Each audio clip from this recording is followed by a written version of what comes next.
Umama wase-Orlando East uNkele Modise ucela ke usizo njengoba ke ethwele kanzima ngokunakekela amadodana akhe amabili akhubazekile eneminyaka ke 16 kanye neneminyaka engamashumi 21 ubudala njengoba ke iyinselelo eziqhamuka nendlela abayiphethe ngayo zimnika inkinga usuku nosuku. Modise ke uchaza ngendlela azinikele ngayo iminyaka ebanakekela uthi ke manje usecela usizo endaweni yabaqeqeshela ukunaka abantu abakhubazekile ukuze ke ezoqinisekisa ukuphepha kwakhe kanye ke nesimo senhlalo esingenayihibe.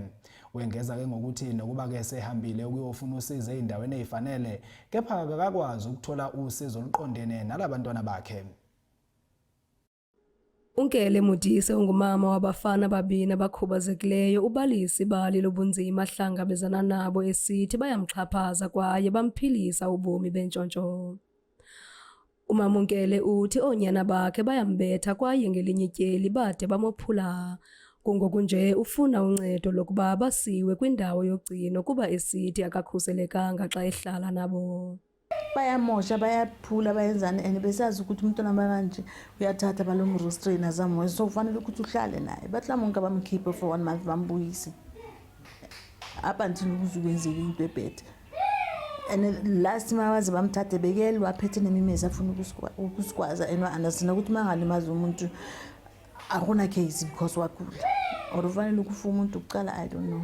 Ibuhlungu because of umntana amanye ngizingimlahle but understand makayenza lezo zinto ufanele ukuthi umhambise usathi uthi ungabreak bathi uzumthathe futhi nala emsebenzini angisafunction kahle nje emsebenzini awwazi ukuthi uye nini absent ufanele ukuthi umise esibhedlela wenzeni yazi akukho right nje never hlobo function.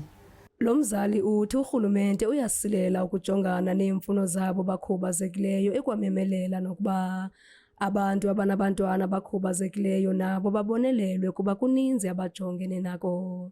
Ngiyacela ukuthi at least the authorities ngathi bangasinceda because I'm not the only parent. Laba azali laba besisesibhedlela sonke experiencing the same problem and the sad part bayapromise ukuthi bazosinceda ngalabantwana mabaceda lapho bayababuyisa baloku ba violent banjalo asikwazi nokuthi singaba controller kanjani.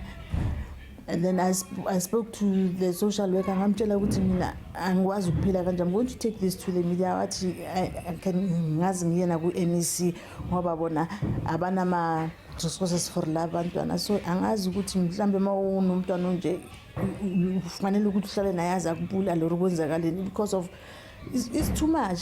Umama uNkele ucela uncedo olungxamisekileyo njengoko esithi impilo yakhe isesichengeni. Kwiindaba zeSoweto TV ndinguNomzabalazo Mduka eOrlando East.